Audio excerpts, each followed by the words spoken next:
जरा विचार करा, आयुष्यातली प्रत्येक वेदना, प्रत्येक अडचण जर आपली सगळ्यात मोठी ताकद बनली तर?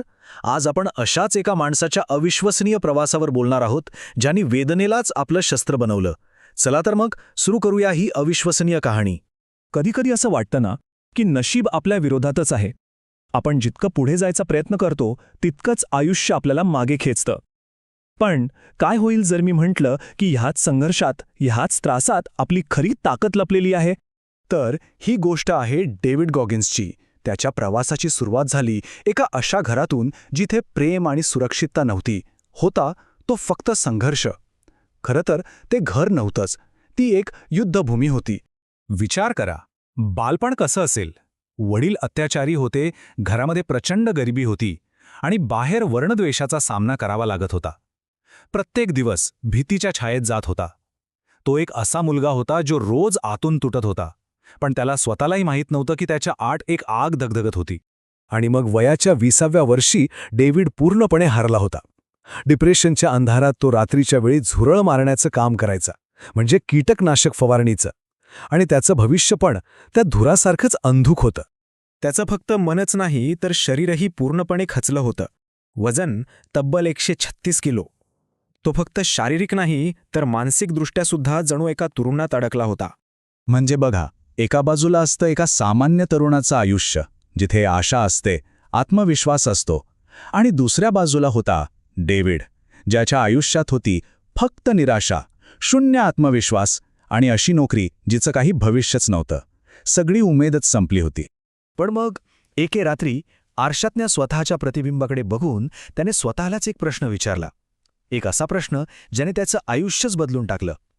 तू आयुष्यभर असाच हारलेला म्हणून जगणार आहेस का? आणि बस, त्या एका प्रश्नाने सगळं काही बदलून टाकलं. त्या एका क्षणाने त्याच्या आतली ती विझलेली आग पुन्हा पेटली आणि त्याने एक असा निर्णय घेतला जो ऐकायलाच अशक्य वाटत होता. तो अमेरिकेचा सगळ्यात कणखर सैनिक बनणार होता, एक नेव्ही सील. पण स्वप्न बघणं एक गोष्ट आहे आणि वास्तव दुसरी. या दोन्हींमध्ये जमीन आसमानाचा फरक होता. एकीकडे जगातील सगळ्यात कठीण ट्रेनिंग आणि दुसरीकडे एक शारीरिक आणि मानसिकदृष्ट्या पूर्णपणे तुटलेला तरुण. हे ध्येय खरंच अशक्य वाटत होतं. पण डेव्हिडला तोपर्यंत एक गोष्ट कळून चुकली होती, एक रहस्य, की कोणतीही लढाई ही शरीराच्या आधी मनात हरली जाते. आणि त्याने ठरवलं की तो आधी आपल्या मनाला इतकं मजबूत बनवेल की शरीर आपोआप त्याची साथ देईल. आणि मग सुरू झाला वेदनेचा तो प्रवास. रोज मैलोनमैल धावणं, हजारो पुशअप्स, कोणतीही सबब नाही, कोणताही शॉर्टकट नाही.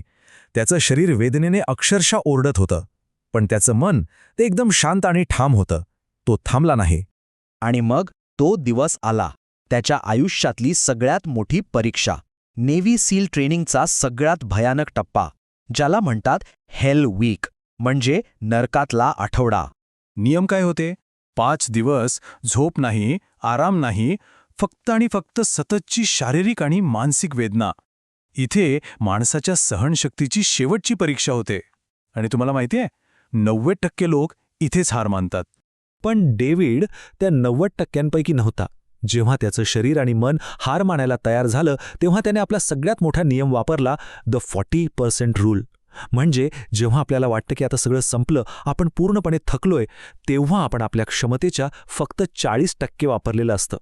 म्हणजे विचार करा, आपल्याला वाटतं की ही आपली लिमिट आहे, पण ती फक्त 40% आहे. खरी शक्ती म्हणजे उरलेली 60% ती अजूनही आपल्या आत असते, त्या वेदनेच्या पलीकडे लपलेली असते. आणि डेव्हिडने फक्त हेल वीक पूर्ण नाही केला, त्याने स्वतःलाच हरवलं. तो एक US नेव्ही सील बनला.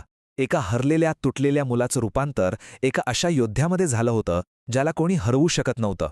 पण डेव्हिडसाठी ही काही शेवटची पायरी नव्हती. नाही, ही तर फक्त सुरुवात होती. त्याने वेदनेला आपलं शस्त्र बनवलं होतं आणि आता त्याला त्याच्या मर्यादांच्याही पुढे जायचं होतं. मग काय, तो अल्ट्रा मॅरेथॉन धावू लागला. म्हणजे 100 मैलांपेक्षा जास्त अंतर. पायाची हाडं तुटलेली असताना सुद्धा तो धावत राहिला. त्याने वर्ल्ड रेकॉर्ड्स बनवले. तो आता फक्त एक सैनिक नव्हता, तो लाखो लोकांसाठी एक प्रेरणास्थान बनला होता. त्याचं ध्येय साधं नाहीये. त्याला फक्त असामान्य बनायचं नाही, तर त्याला असामान्यांमध्येही असामान्य बनायचंय. तो रोज स्वतःला त्या वेदनेच्या दरीत ढकलतो जिथे जायची कोणी हिंमतसुद्धा करत नाही. तर मग डेव्हिड गॉगिन्सच्या या कथेतून आपण काय शिकतो?